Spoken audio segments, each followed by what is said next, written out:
Shalom. Shalom Yeshua. First and foremost, I want to start by giving all praises, honors, and glories to Yahweh Bahashem, Yahweh Shai, Bahashem Ruach Kodash. Double honors to the apostles and elders of Great Millstone for teaching 100% truth.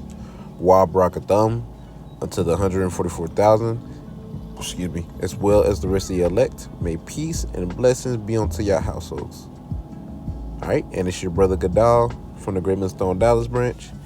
And it's quick, just going to be a response unto the Elder Ariala from, same camp in Miami, my elder, on how, pretty much playing while injured, man. And, I was just sitting there thinking, like, man, like, that's a must. I ain't gonna, I'm gonna leave his, Lord willing, I remember to, but I'm gonna leave his video, a link to his video in the description, right, or the comment section, but more likely the description, and you'll be able to watch it. But I'm just giving my spirit 2 cents, just adding on to what he already done beautifully, And one of the accounts that made me think about, really, there's 2 of them that I thought about. But one of them is about Apostle Paul, man, right? How he literally got stoned to death, right? And the Lord raised him back up, and guess what? He went right back to doing the work.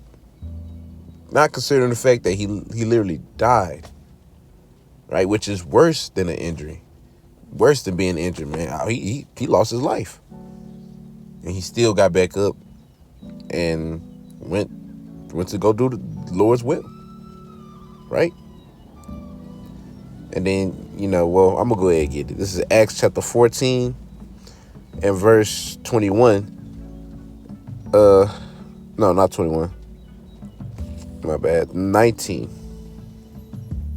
He says, and there came thither certain Jews from Antioch and Iconium, who persuaded the people, and having stoned Paul, right? So Paul got stoned to death, drew him out of the city, supposing he had been dead, right? So they stoned Paul to death and pulled him out of the city, right?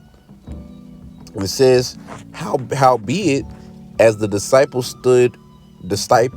stood round about him, he rose up and came into the city. And the next day, he departed with Barnabas to Derbe. In other words, when he got back up, when the Lord rose him back up, he went right back inside the city. He went right back inside the city and came out with Derbe. I mean, my bad, not Derbe. It's like Barnabas to go to Derbe. Right? To what? Preach the word. All right, and Maria says, and when they had preached the gospel to that city and had taught many, they returned again to Lystra and to Iconium and Antioch. So, in other words, him dying didn't stop him from doing what he had to do for Yahweh Bashem Shai. Because, the Elder Ariala, when he was going to his lesson, man, it's just like, it's like, things happen in life, in our lives, right? We ain't gonna be perfect. It's gonna be we might slow down, but you should never really just stop. As he said, man, learning to play while injured, man. There's many brothers that made videos or did what they had to do while sick, right? Or when they was like low on money, or when they just got into an argument with like a family member, so they had to probably cool off or something, whatever it may be, whatever Satan did to in their life that can really make you not want to do the work or something. But this right here is an example. This is one of them of, man, the Apostle Paul. He died.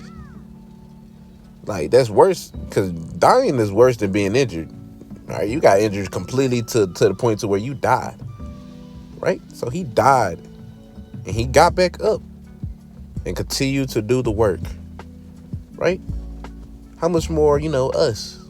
Just like, and we didn't die, right? You might be, we got things we're dealing with, as the elder said in his video, man. His body, infirmities, right? The mind. I mean, you can't let all that, deter you from doing what you got to do. Because Paul didn't, and he's a servant of the Lord, right? Gotta say this one more time, man. He literally died. He died and got back up, because Lord rose him back up, and he continued to do the work as if nothing happened, right? So he didn't let him dying be like, oh man, I died, and I don't know. No, he didn't even seem like he questioned it. He's just like, all right, back to work. Probably knocked the dust off him, got back to work. And his disciples like, what the? Like, didn't he just, So how much more us? Another example, was in Genesis, how Jacob wrestled that angel, man, with his thigh bone out of his socket, all the way to daybreak, right? And he got his name changed that day to Israel, if I'm not mistaken. It's just like our forefathers are examples of men that fought while playing injured, as the elder Ariala said, man. Because his response to his beautiful lesson, they all did it while being injured. There's things they had to do, and if we like to say, "Oh, we're son of them," we're son of Jacob. Well, hey, he wrestled for his blessing. We got to do the same. Now, of course, we're not going to be perfect in it. There's going to be parts we fall in. It happens. It is what it is, right? But just keep it in mind, like, man, you should be continuing to do your best. Speaking to myself first and foremost, man. I can't let life deter me from doing the work. Man, I just don't feel good. My knee hurt, my leg hurt, right? My stomach hurt. I got a headache. Man, hey, do it. You serve the Lord to the best of your ability, because hey, we got examples in the scriptures, and this one stuck up to me the most. How the apostle, he died and got back up, and he kept preaching. He kept doing the will of Yahweh Shem Shah. How much more us? Yes, we'll lose things. You might lose your car. I ain't saying that you ain't gonna feel none of it. Oh yeah, it's definitely gonna hurt, whatever it is that happens. But it ain't gonna change the fact that there's still work to be done, ultimately. I'm gonna go ahead and get this 1 Corinthians 15. Dang it.